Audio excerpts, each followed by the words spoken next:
Hi friends, మనము పండు మిర్చి ఉసిరికాయ పచ్చడి ఎలా చేయాలో చూసేద్దాం వచ్చేయండి. పావు కిలో ఉసిరికాయలు, పావు కిలో పండు మిర్చి తీసుకున్నాను. దాంట్లో కావలసిన పదార్థాలు: ఆవపిండి ఒక 2 స్పూన్లు, మెంతిపిండి ఒక స్పూన్ తీసుకున్నాను, ఆయిల్ 100 గ్రాముల ఆయిల్ తీసుకున్నాను, జీలకర్ర, ఇంకా కరివేపాకు, వెల్లుల్లి ఒక 50 గ్రాములు తీసుకున్నాను, ఎండుమిర్చి తాలింపుకి కావలసినంత, చింతపండు 100 గ్రాములు. ఇప్పుడు ఎలా చేయాలో చూసేద్దాం వచ్చేయండి. ఇప్పుడు మనం కావాల్సిన పదార్థాలన్నీ తీసుకున్నాం కదా, వీటిని శుభ్రంగా నేను గుడ్డతోటి తుడుచుకున్నాను అనమాట. నీట్గా కడగలేదు, కడిగితే మళ్ళీ పాడైపోతాయి అనేసి తుడుచుకుని ఇప్పుడు మనం ఆయిల్ వేసుకుని దీన్ని వేడి చేసుకుందాము. ఆయిల్ బాగా వేడవ్వాలి. ఇది మీడియం ఫ్లేమ్లోనే ఉంచి బాగా వేడి చేసుకోవాలి. వేడి చేసుకున్న తర్వాత ఆ ఆయిల్ వేడెక్కిందో లేదో చూసుకుని దాంట్లో మనము ఉసిరికాయలు వేసుకుందాము. పావు కిలో ఉసిరికాయలు తీసుకున్నానండి నేను పావు కిలో పండు మిర్చికి. అదిగోండి ఆ విధంగా సిమ్ములో పెట్టుకొని బాగా వేయించుకోవాలి. మళ్ళీ పెద్ద సెక పెడితే అవి లోపల ఉడకవు, పైన మాడిపోతాయి అన్నమాట. ఇది బాగా ఓపికగా చేసుకోవాలి సిమ్ములో. ఎక్కువ టైమే పడుతుంది కానీ జాగ్రత్తగా వేయించుకోవాలి. సిమ్ములోనే ఈ విధంగా వేయించుకున్నాను. పండు మిర్చి బాగా తొడాలు తీసేసుకొని బాగా తుడిచి పెట్టుకున్నాము తడి లేకుండా. కొంతమంది కడిగి ఆరబెడతారు కానీ అది మళ్ళీ బూజొస్తుంది అనేసి నేను మాత్రం బాగా గుడ్డతోటి తుడుచుకున్నాను అనమాట. ఇలా ముక్కలు ముక్కలుగా కట్ చేసుకున్నాము పండు మిర్చి. వీటిని ఇప్పుడు మనం మిక్సీ వేసుకోవాలి. అందుకనే పెద్ద పెద్దగా ఉంటే నలగవని ఆ బొడ్లు తీసేసి ఒక్కొక్కటి చిన్న చిన్న ముక్కలుగా కట్ చేసేసుకొని ఇప్పుడు మనం మిక్సీ జార్లోకి వేసుకోవాలి. ఇప్పుడు ఈ వేగాయి కదా, తిరగేసుకోవాలన్నమాట. వీటిని ఇంకొక వైపుకి తిప్పుకొని అలా సిమ్ములో వేగే వరకు వాటిని వేయించుకుంటూ ఉండాలి. ఎక్కువ క్వాంటిటీ నేను తీసుకోలేదు కాబట్టి ఇది ఎక్కువ టైం పట్టలేదు. నేను అదొక పావు కిలో, ఇవి ఒక పావు కిలోనే తీసుకున్నాను. ఇదిగోండి ఈ విధంగా వేగిన వెంటనే వేరే వైపుకి తిప్పుకుంటూ ఉండాలి. ఆ విధంగా ఈలోపు మనం ఇంకేదన్నా చేసుకోవచ్చు అనమాట. అవి తిప్పేసి అన్నీ ఒక లైన్లో తిప్పుకున్నాము. ఎందుకంటే 2 పక్కల చుట్టూ కాలాలి కాబట్టి సిమ్ములోనే చేసుకోవాలండి. ఈ ప్రాసెస్ అంతా బాగా వేగాలి. ఇవి మాత్రం లోపల లోపలే ఉడుకుతాయి చక్కగా, నిదానంగా సిమ్లో చిన్న సెక మీద బాగా ఉడుకుతాయి అన్నమాట.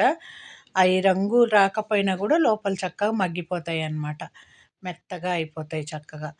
ఎందుకంటే మళ్ళా పచ్చి పచ్చిగా ఉంటాయి అనేసి. ఇప్పుడు ఇదిగోండి ఈ విధంగా బాగా ముక్కలు కోసుకున్న తర్వాత వీటిని ఇప్పుడు మనం మిక్సీ జార్లోకి తీసుకోవాలి. అందుకు చిన్న చిన్నగా, పెద్దగా ఉంటే నలగకుండా ఉంటాయి అనేసి మరీ మెత్తగా కూడా పేస్ట్లా పట్టుకోకూడదు వాటిని. ఇప్పుడు ఇదిగోండి ఇంకా వేగుతూ ఉన్నాయి, ఇంకా వేగలేదు ఇవి. మనం మధ్యలో చెక్ చేసుకుంటూ ఉండాలి అవి వేగాయా లేదా అనేది. గోల్డెన్ బ్రౌన్ వచ్చే వరకు వేయించుకుంటూ ఉండాలన్నమాట వీటిని. అప్పుడు మనకి లోపల కూడా చక్కగా మగ్గి చక్కగా ఉడుకుతాయి అన్నమాట, వేగుతాయి. ఇప్పుడు మనం చింతపండు అండి, 100 గ్రాములు చింతపండు తీసుకున్నాను నేను. ఇంకా కావాలంటే కొంచెం మంట ఎక్కువ తినేవాళ్ళు ఉంటారు, తక్కువ తినేవాళ్ళు ఉంటారు. దాన్ని బట్టి చూసుకొని కలుపుకోవచ్చు మీరు. దీన్ని మిక్సీ జార్లోకి తీసుకున్నాను. చక్కగా చెత్త ఏమి లేకుండా, గింజలు తొక్కలు లేకుండా తీసుకున్నాను శుభ్రం చేసి. 100 గ్రాముల చింతపండు, ఒక 2, 3 టేబుల్ స్పూన్లు సాల్ట్ వేసుకున్నాను నేను. గళ్ళుప్పైన వేసుకోవచ్చు, మీ ఇష్టం అది. 100 గ్రాముల దాకా ఉప్పు పడుతుందండి.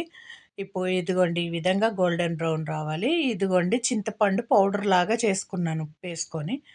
మెత్తగా నలగాలన్నమాట బాగా.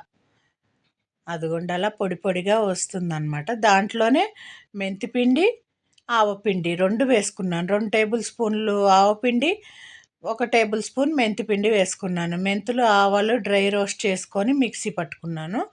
దాంట్లోనే ఇప్పుడు ఈ పండు మిర్చి ఉన్నాయి కదా, మనం పావు కిలో పండు మిర్చి తీసుకున్నాము. ఈ చింతపండు మిశ్రమంలోనే ఇదిగోండి ఈ విధంగా బరకగా పట్టుకోవాలి. మరీ పేస్ట్లా పట్టుకోవాల్సిన అవసరం లేదు. ఇప్పుడు ఇవి కాయలు వేగిపోయాయి, చక్కగా గోల్డెన్ బ్రౌన్ కలర్లో వచ్చాయి కదా. సిమ్ములో చక్కగా వేయించుకొని అవి లోపల కూడా చక్కగా మగ్గి ఉడికి ఉంటాయి అన్నమాట. ఇప్పుడు అదే జార్లో వెల్లుల్లిపాయలు కూడా వేస్తున్నాను నేను కచ్చాపచ్చాగా. ఇదిగోండి ఈ విధంగా నేను గింజ లోపలిది తీసేసి ఇలా తొనలుగా వేసుకున్నానమాట. గింజ మీకు ఇష్టం ఉంటే గింజ కూడా వేసుకోవచ్చు. కాకపోతే ఏంటంటే పండు మిర్చి మనం మిక్సీ పట్టాం కదా, దాంట్లోకి ఇది కాయగా బాగోదనేసి నేను ఈ విధంగా వేసుకున్నాను. ఇప్పుడు మనం తాలింపు వేసుకోవడానికి ఒక స్పూను ఆవాలు వేసుకున్నాను. అవి బాగా వేగాక వెల్లుల్లి రెబ్బలు అది మన ఇష్టమండి. ఎక్కువ వేసుకోవచ్చు. ముందు మనం కొంచెం దాంట్లో మిక్సీ పట్టుకున్నాం కాబట్టి నేను తక్కువే వేసుకున్నాను. ఎండుమిర్చి ఒక 7, 8 ఎండుమిర్చి తీసుకున్నాను. ఒక పాయ ఎల్లిపాయ తీసుకున్నాను తాలింపులోకనేసి. ఒక స్పూన్ ఆవాలు వేసుకున్నాను.